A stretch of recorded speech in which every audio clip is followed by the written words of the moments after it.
What's up, everybody? This is John Raymond coming to you from the workshop, and today we are going to demystify slash chords. So many people get hung up with slash chords because they either don't know what they are or they don't know what to play on them. So we're going to get into these two things, and I'm going to give you some really simple solutions for how to deal with slash chords. So first things first, with any slash chord, say you see D over C, right?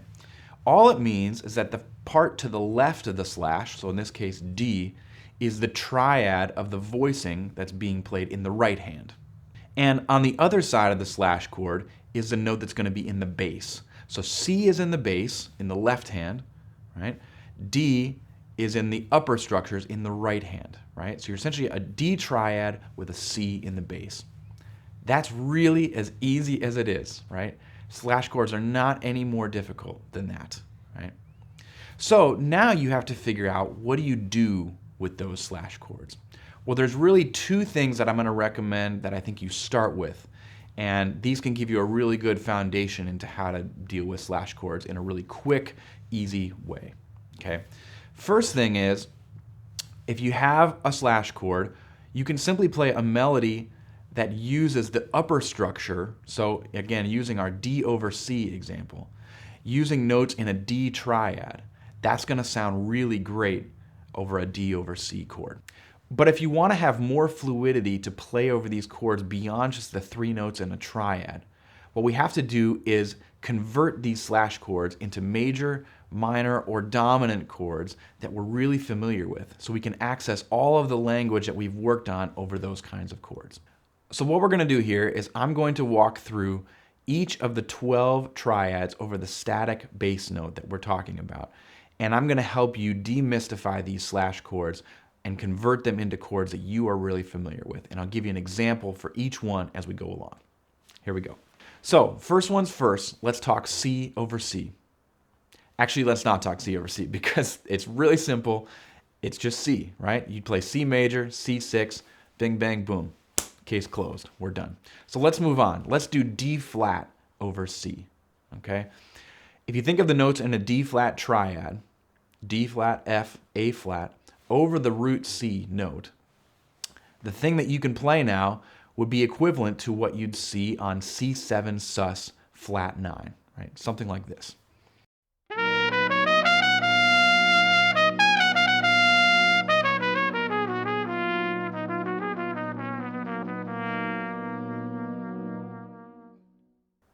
Okay, so now let's talk about D over C. We did this one earlier, right? We only played the triad.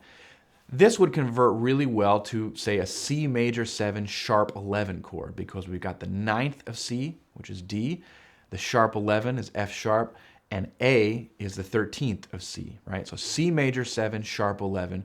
Here's how that sounds.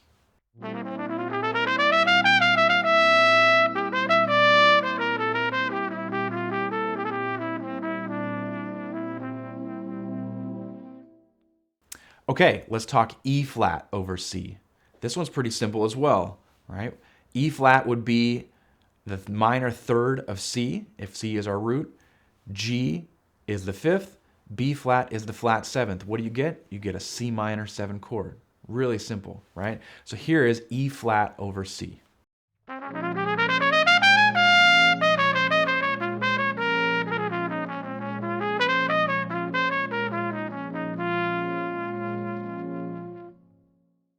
All right, so let's move on now to E over C.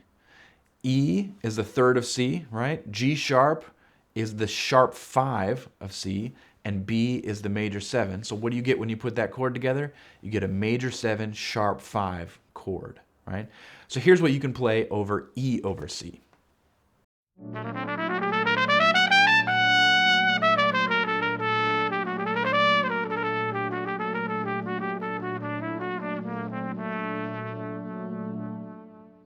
All right, now F over C. I think in most cases, if you're going to see this chord, what people would probably play would be something in F proper, right, with just the 5th C in the bass. But if you had C as the root, this could also be, say, like C7 sus, right? So I'm going to play that now. Here's F over C, and you're going to hear me play my C7 sus language.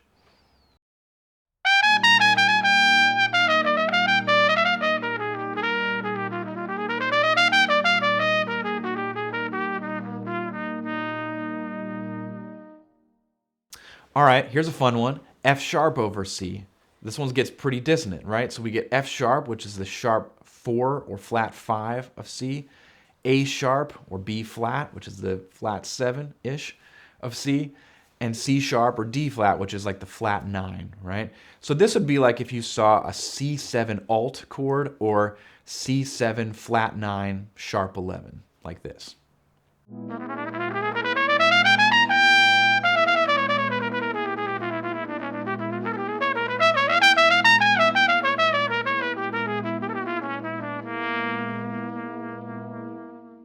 Okay, let's keep moving. So let's do G over C.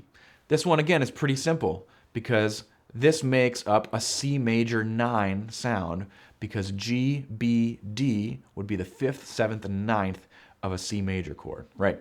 So here's G over C.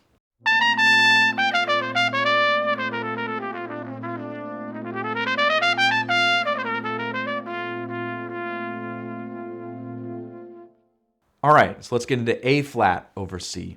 Again, a lot of times I think if you were to see this chord, somebody would probably most often play something in A flat major with just the 3rd C in the bass. But in our context, again, let's translate it into a chord with C as the root. And the chord that's going to work best with this would be a C minor flat 6 chord, right? So here's how that sounds, A flat over C.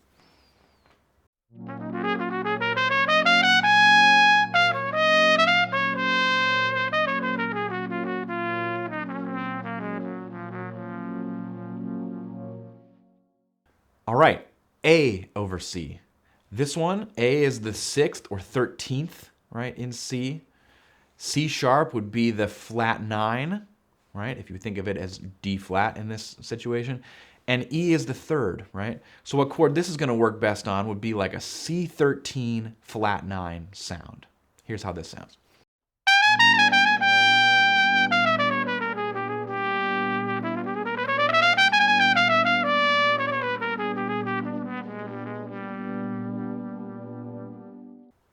All right, we got 2 more left.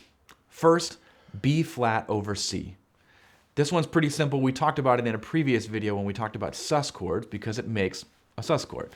So we get a C7 sus sound when we have B flat over C because we got the flat 7, which is B flat, the 9th, which is D, and the 11th, not resolved to the 3rd, right? The 11th, which is F over C, C7 sus. Here you go.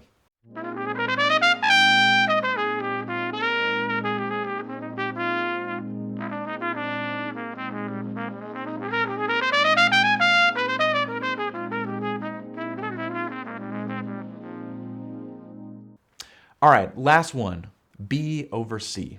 This one is going to be most easily translated to a C diminished major 7 chord.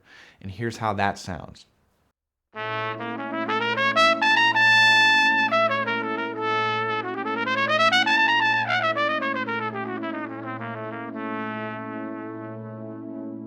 So as you can see, we just ran down all of the major triads over this static root, and really we made these chords very, very simple.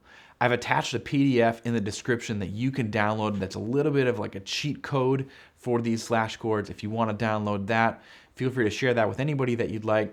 Like or comment on this video. Let me know if you have any questions, and I hope this was helpful for you. We'll see you next time.